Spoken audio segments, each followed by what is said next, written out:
Hey, Lee Spangenberg here with Secret Doorways. Just about to get started on building a single panel recessed outswing door, and I just want to walk you through the construction of the basic case. This is going to be for any of the doors that you do. All the cases are basically made the same with just a few little variations. So first thing I'm going to do is go to my spreadsheet. By the way, when you order a kit, a hardware kit through the website, you'll get an email back, and one of the first things you'll get is an Excel spreadsheet. And in that spreadsheet, you will put the, if you can see that, there we go, the height and the width of the door. So my door is 30 by 80, and that's finished dimensions. And whether or not it's going to be a full face frame, I'm going to do full face frames on these. And when you input those, it's going to spit out all the pieces, parts that you got to cut and their dimensions based on those two numbers that you put in. So pretty cool, makes things easy. And the first thing we're going to do is get started on making the end panels. I'm going to rip the end panels. They're going to be 8 inches deep, and I'm going to rip them out of 3/4 inch poplar. These are going to both be painted. So poplar paints or poplar stains or paints very nicely. So I would use, I typically will use a poplar 3/4 inch poplar.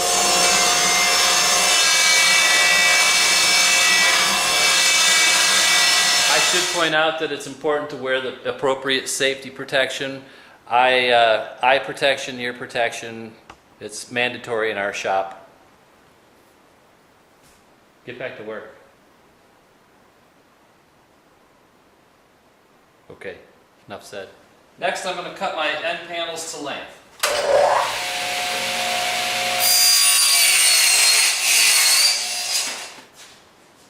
I'm going to put a rabbet on one edge of the end panels to accept the rear panels. They're a 1/2 inch thick.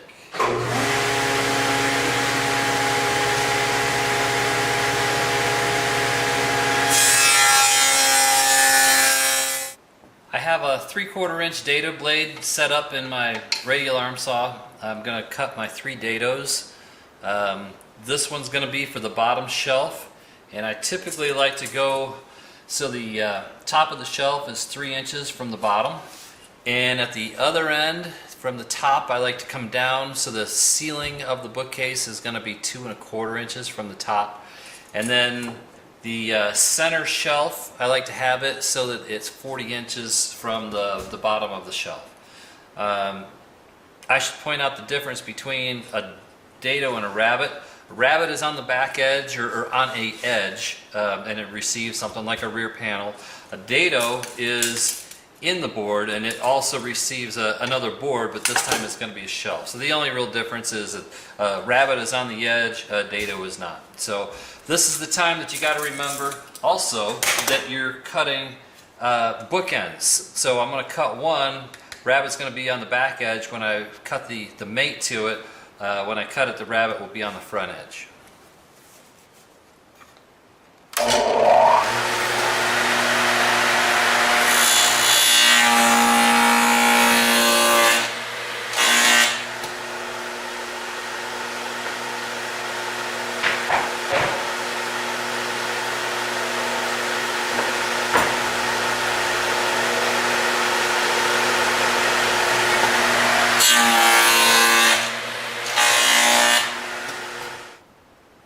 Okay, I've got my dados in. You can see them at the bottom, and I've got them done in the middle of the end panels, and then again up there at the top. So I should point out a lot of people will put those in. I used a radial arm saw with a dado blade. You can use a router to put those in. I've even seen people not even bother with putting dados in and just go ahead and screw the shelves in place from the outside of the unit. Doesn't look as good, but I guess it's okay. I think if I were going to do that, I would want to put a cleat in of some sort to firm everything up. At this point, I'm going to put my holes in for my shelf pins. There's a lot of different ways to put holes in for shelf pins. They make the little acrylic jigs that you can buy at woodworking stores. I've got a fancy homemade deal here that I have made up. It's got a little cleat that just sits in that bottom dado, clamp it into place, and then I like to use a plunge router to put my holes in for the shelf pins.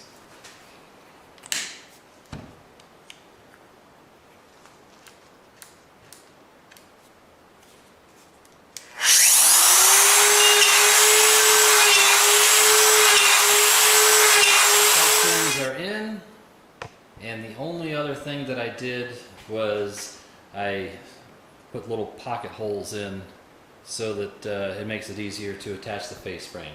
So with that, the end panels are done and ready to go, and we'll start on our shelves and face frame.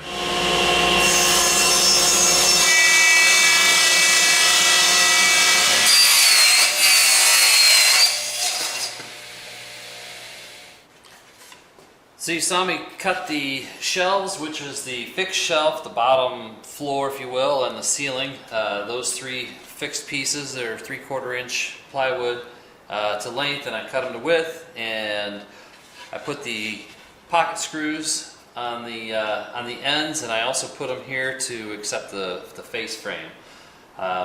The reason that I do an 1/8 inch dado and not deeper is because I can use the standard 1 1/4 pocket screws and not worry about running the screws through the side of the end panel.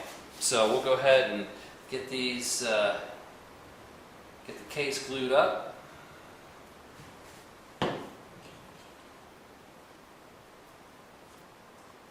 Spreading the glue out here a little bit.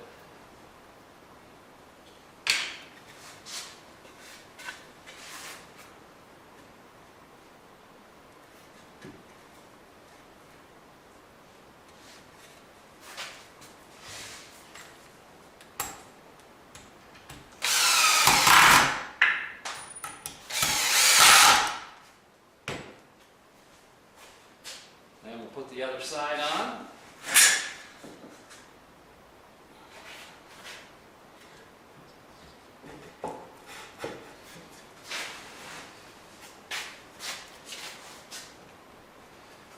Go. And then the last trick, once I get that on there, is I put these little feet on. You can just get them cheap at a hardware store. They're just little furniture glides, and I just put those on the bottoms. Just they're temporary, just to slide the shelf or the bookcase around the shop without scratching up the bottom and dinging it all up. So we'll get that done, and we'll move on. This is an extra step that you only have to worry about with a single panel outswing door. On the non-pivot side of the bookcase, which is going to be this side, you'll need to build up kind of a step, and it needs to be another inch off of the side of the door. So what I do is just take some material, doesn't matter how you build it up. I'm using 2 pieces of 1/2 inch, and I've ripped them to length, and I'll glue one here, and then I'll take the other one and I'll glue it on top of that so that I have a bump out. So the face of the bookcase, which is going to be another 3/4 out because you're going to have the face frame on there, from the face of the bookcase will be 4 inches out from the drywall, and I'd like this edge of this to go in 1/2 inch into the door opening. So I've cut this piece here 3 3/4 inches, so by the time I add another 3/4 inch to the face, I'll have a total of 4 1/2 inches, and that will swing in. So as the door swings closed, this little corner here, this corner will miss, and then this one will just tuck right in and sit in there nice. So again, this is only for the single panel outswing doors. Other than that, you don't have to worry about this step.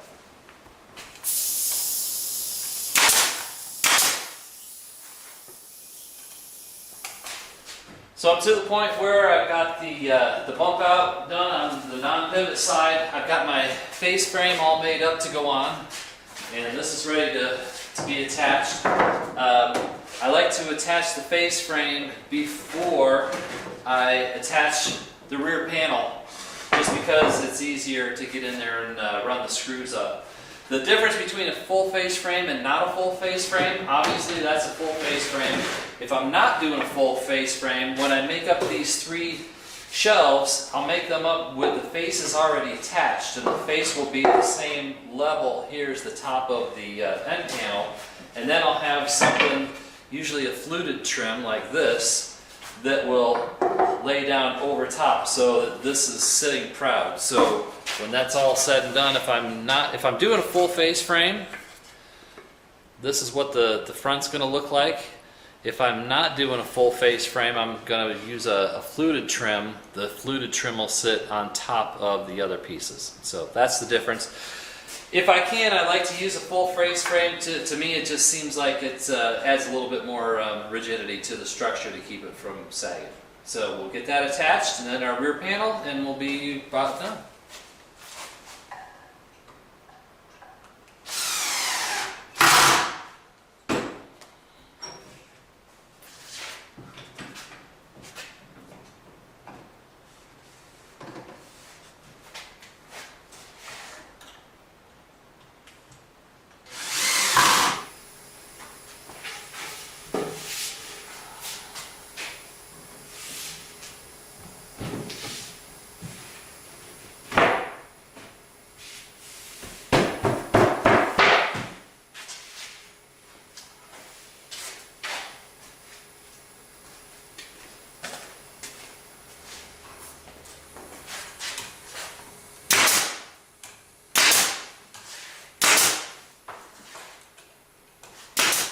We're looking at the bottom of the door, and I'm going to build up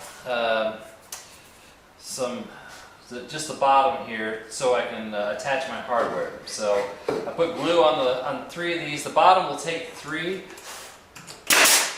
The top will take 2 if you're using 3/4. So there's 1.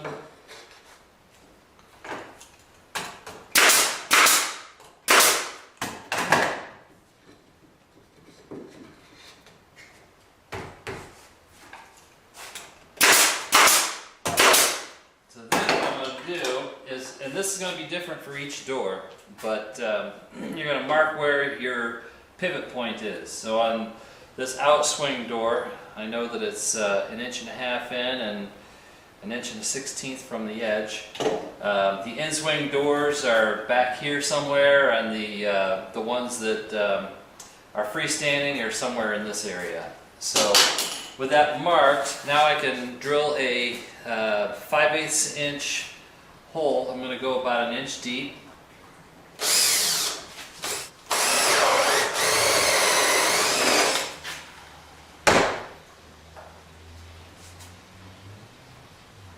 And it will receive this. But actually what I'm going to do is I'm going to mark where that's at.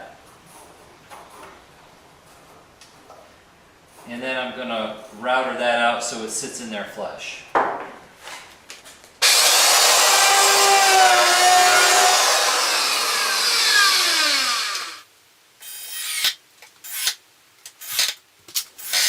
All right, the case is done.